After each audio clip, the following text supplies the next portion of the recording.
जय माता दी दोस्तों यारों, आज जरूर सुने आखिर अब तक कितने कलयुग बीत चुके हैं और आखिर हम कौन से कलयुग में जी रहे हैं। क्या है युगों के चक्र का वास्तविक रहस्य आप देख रहे हैं। भक्ति में शक्ति 8824 टीवी। तो चलिए अब करते हैं ज्ञान की बात। वीडियो में आगे बढ़ने से पहले हमारे चैनल भक्ति में शक्ति 8824 को सब्सक्राइब अवश्य करें और बेल आइकन जरूर दबाएं। साथ ही कमेंट बॉक्स में जय श्री नारायण अवश्य देखिएगा।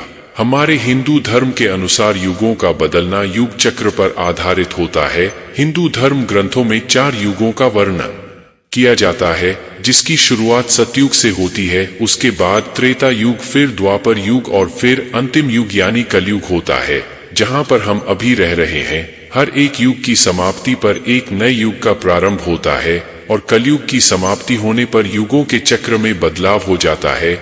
जिस तरह घड़ी में 12 बजने के बाद एक नए दिन की शुरुआत होती है, उसी तरह इन चारों युगों की अवधि समाप्त होने के बाद एक नए कालचक्र का आरंभ होता है। तो ऐसे में 90% हिंदू आज तक नहीं जानते कि वास्तव में हम जिस कलयुग में रह रहे हैं वह एकलौता कलयुग नहीं है। इससे पहले भी कई सारे कलयुग बीत चुके हैं और आने वाले समय में और भी नए कलयुग का जन्म होगा, जिसका विस्तार से वर्णन हमारे हिंदू धार्मिक ग्रंथों में आज भी मौजूद है। और इसीलिए हमारे हिंदू धर्म ग्रंथ आज की आधुनिक साइंस से कई कदम आगे हैं। आज के वैज्ञानिक जो महंगी सैटेलाइट का इस्तेमाल करके अंतरिक्ष को टटोलने में लगे हुए हैं, ग्रहों की दिशा, गुरुत्वाकर्षण बल और नई नई खोज कर रहे हैं, यह सभी हमारे हिंदू धार्मिक ग्रंथों में पहले से ही लिखा जा चुका है। फिर चाहे वह धरती से सूर्य की दूरी हो या फिर श की गहराई हो, सूर्य के 7 घोड़े जो सूर्य की रोशनी को अलग अलग 7 प्रिज्म में बांटते हो, या फिर गॉड पार्टिकल, तो यह संभव है कि अगर धर्म ग्रंथों का बारीकी से अध्ययन किया जाए तो कलयुग की उम्र और कलयुग के चक्र के बारे में पता लगाया जा सकता है।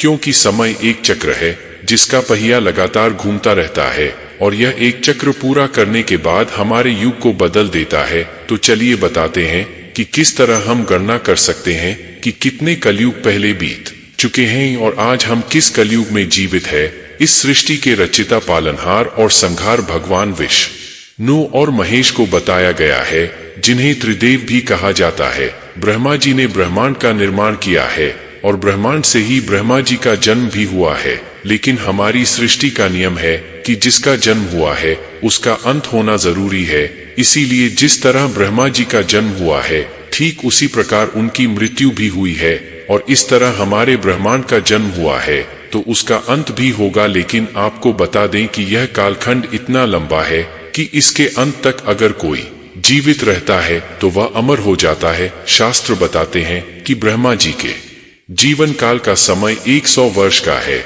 लेकिन यह 100 वर्ष कलयुग के समय से कहीं ज्यादा होते हैं। जिस तरह हमारे यहाँ 355 दिन का एक साल होता है, जो 2 भागों में बंटा होता है, जिनमें से एक दिन होता है और एक रात होता है, ठीक उसी प्रकार ब्रह्मा जी के एक कल्प में 14 मनवंतर होते हैं। एक मनवंतर में 4 युग होते हैं और यही 4 युग सतयुग, त्रेता युग, द्वापर युग और कलयुग है। हमारा कलयुग 432000 वर्षों का है। लेकिन अगर इस समय की गणना ब्रह्मा जी के समय से की जाए तो जब हम मनुष्य के 4 अरब 32 करोड़ साल पूरे होते हैं, तो यह समय ब्रह्मा जी के लिए केवल एक दिन के बराबर होता है। तो अब सोच कर देखिए कि ब्रह्मा जी की उम्र 100 वर्ष की है, तो हमारे समय के अनुसार उनकी आयु कितनी लंबी होगी। तो वहीं अगर ब्रह्मा जी की आयु की गणना की जाए तो इस समय हम ब्रह्मा जी के 91 साल के पहले दिन में जीवित हैं। इससे पहले कल्प के 7वें मनवंतर का समय चल रहा है और यह 28वां महायुगा है, यानी कि आज से पहले 2447 कलयुग बीत चुके हैं और हम 2448वें कलयुग में जीवित हैं। जी हाँ दोस्तों, आपने सही सुना, हम 2448वें कलयुग में जी रहे हैं और हमसे पहले 2447 कलयुग बीत चुके हैं। अब आप में से बहुत सारे लोग बोलेंगे कि आखिर ऐसा संभव कैसे है। तो इस विषय से जुड़ी हुई एक कहानी भी हमारे हिंदू धार्मिक ग्रंथों में मौजूद है। वह कहानी है स्वयं काकभूषी जी की ग्रंथों के मुताबिक लोमस ऋषि के श्राप के कारण काकभूषी कौवा बन गए थे। श्राप से छुटकारा पाने के लिए उन्हें राम मंत्र और इच्छा मृत्यु का वरदान दिया गया था। इसके बाद उन्होंने पूरे जीवन कौवे के रूप में ही बताया। काकभूषी ने ही सबसे पहली रामायण यदराज गरुड़ को सुना दी थी। और आपको जानकर हैरानी होगी कि हमारे हिंदू धार्मिक ग्रंथों में काकभूषी को एक टाइम ट्रेवल के रूप में दिखाया गया है। कहते हैं उन्होंने 11 अलग अलग रामायण और 16 अलग अलग महाभारत देखी हैं। अब इससे यह भी साबित होता है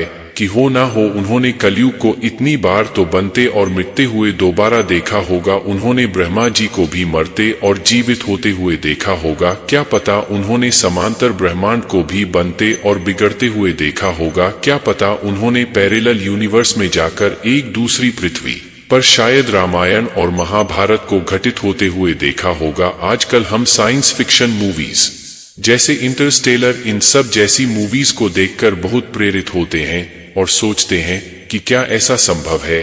और आपको बता दूं कि ऐसा संभव है। हमारे धार्मिक ग्रंथों में इन सभी चीजों का वर्णन बारीकी से किया गया है। वैसे हमारे विज्ञान में भी समांतर ब्रह्मांड के बारे में बहुत बार बताया गया है कि कैसे हमारे ब्रह्मांड में कई और ब्रह्मांड मौजूद है और इन सभी ब्रह्मांड को अलग अलग ब्रह्मांड नियंत्रित करते हैं। इसीलिए से यह पता लगाना तो मुश्किल है कि उन सभी दूसरे ब्रह्मांड में कितनी बार कौन सा कलयुग चल रहा होगा, या वहां पर सतयुग चल रहा है, या वहां पर द्वापर युग चल रहा है, या फिर त्रेता। लेकिन यह बात तो निश्चित है कि हो ना हो वहां पर युगों का चक्र भी चला है। जैसे यहाँ पर आज से पहले 2447 कलयुग बीत चुके हैं। आने वाले समय में भी हजारों कलयुग आएंगे जब तक कि ब्रह्मा मरकर फिर से पुनः जीवित नहीं हो जाते, एक नए मनवंतर की शुरुआत नहीं होती। जैसे ही 4,32,000 वर्ष बीतेंगे कलयुग का अंत होगा, सतयुग की शुरुआत होगी और ब्रह्मा जी का एक दिन नष्ट हो जाएगा। तब समय का चक्र फिर से घूमेगा, फिर द्वापर युग, फिर त्रेता युग और फिर कलयुग आएगा। लेकिन जैसे जैसे कलयुग का अंत निकट आएगा वैसे वैसे धरती पर पाप पड़ने लगेगा और इस धरती पर धर्म का नाश होता जाएगा। जल्द ही इस धरती पर से इस कलयुग का भी विनाश हो जाएगा और समय चक्र फिर से दोबारा शुरू हो जाएगा। इस विषय में आपको क्या मानना है, कमेंट बॉक्स में हमें अवश्य बताइए। अगर आपको हमारी ये जानकारी अच्छी लगी है तो इस वीडियो को लाइक कीजिए। हमारे चैनल भक्ति में शक्ति 8824 को सब्सक्राइब कीजिए और ज्यादा से ज्यादा शेयर भी कीजिए। तो मिलेंगे अगली बार एक नई खास वीडियो के साथ। तब तक के लिए देखते रहिए हमारे चैनल की और वीडियो। जय माता दी दोस्तों यारों।